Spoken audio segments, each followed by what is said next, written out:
So this is your standard E85 Z4 seat, and as you can see, not like a massive amount of bolstering on them, definitely not at the bottom there, and when you're sort of in the bends, you do kind of slide out of the seat a bit, so they're not ideal for this kind of car that's supposed to be a sports car. So like I say, what I'm going to do is we're going to get these swapped out for some E86 Msport seats, and the only bit that's going to really be missing is kind of this seatbelt guide bit, so we'll have to kind of see how this is. I mean, you've got the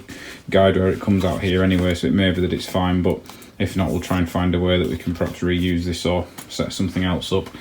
And mine are the electric seats, so this is going to be the electric memory ones, exactly the same on my M Sport seats. The only difference is that the M Sport ones I've got are going to be the heated ones as well, so that'll require the swapping of the instrument panel in the center console, which I'll show you now. So yeah, one thing we are going to have to swap as well is this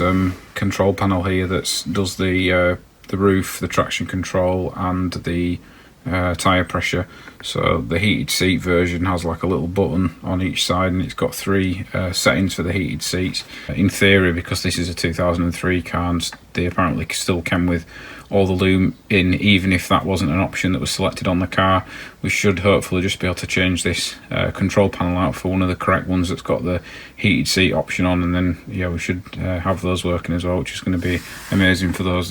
sort of winter top-down drives.